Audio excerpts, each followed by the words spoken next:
So Donald Trump, now the first former president to be indicted twice, trying to turn his legal woes into political gold, slamming the unprecedented federal indictment against him and actually using it to rally his supporters. And he did just that last night at his New Jersey golf club, just hours after his arraignment in court in Miami. Trump pled not guilty to the 37 criminal counts he's been charged with, including 31 counts of violating sections of the Espionage Act for allegedly mishandling classified documents, keeping them in stacks of boxes at his Mar-a-Lago estate.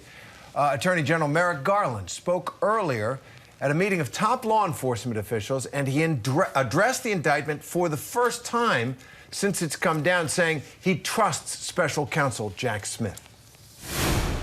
As I said when I appointed Mr. Smith, I did so because it underscores the Justice Department's commitment to both independence and accountability. Mr. Smith is a veteran career prosecutor.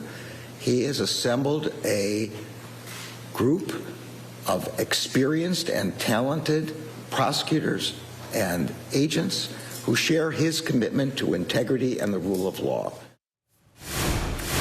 That's the Attorney General. So joining us now, senior reporter Katherine Faulders on Capitol Hill and ABC News legal contributor and former FBI agent Asha Rangappa. So, Katherine, first, last night Donald Trump went home to one of his homes in New Jersey, to his Bedminster Golf Club, blasted this indictment while he rallied supporters and donors at his golf course up there in Bedminster. Take a listen to a little bit of what he had to say.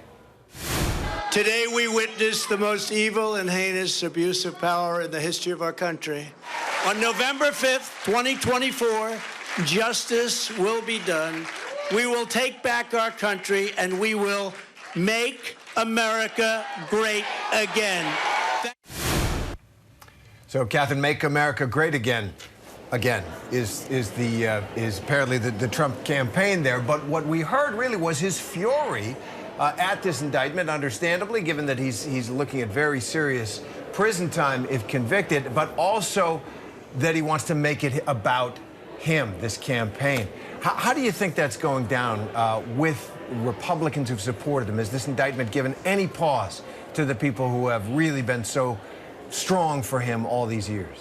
Well, it's a good question, and up here on Capitol Hill, we've talked to a lot of Republicans who have echoed a lot of the talking points on declassification without knowing all of the allegations laid out in the indictment. Kevin McCarthy, Speaker McCarthy, went the furthest he's gone on this, Terry. I believe it was yesterday where he essentially said maybe Trump should have given the documents back, but still defending him, says he's read portions of the indictment. It still remains to be seen what type of effect this has, but you played that clip there from Donald Trump. We've heard a lot of those speeches, a lot of those rallies, if you will, where he's railed on government investigators, where he's called the FBI, the DOJ corrupt, say they have a political motivation here. But I can tell you from sources close to Trump that I've been talking to, they're worried about what comes out of his mouth throughout the course of this trial. As you mentioned, it's a federal criminal indictment, very serious charges here. They carry jail time. What he says matters. There are certain things that he said in that speech last night that his lawyers advised him not to say, for example, certain attacks on special counsel Jack Smith.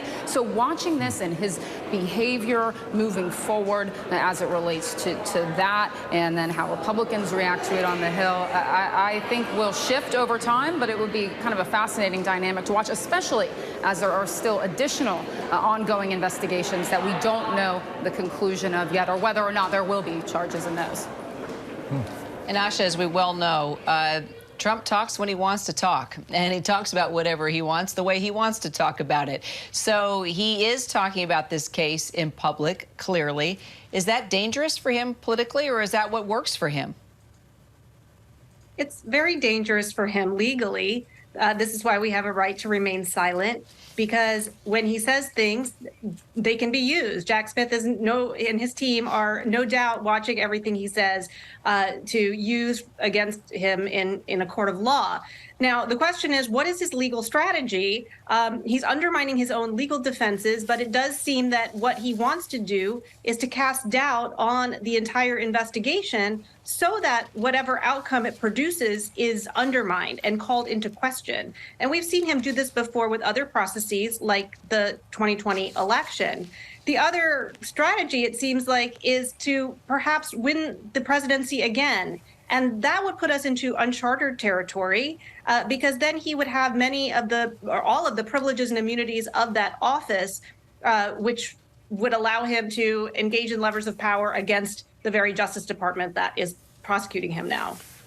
Yeah, it's mind-boggling to think of the ramifications of all this, and the country's just going to have to go through it. Trump's defense, one of them, he and his allies have said that he declassified some of these documents, that when he was president, before he left office, he declassified them, and president can do that under the Constitution and laws of the United States. Trump also claims he's got immunity under the Presidential Records Act. What do you think of those arguments?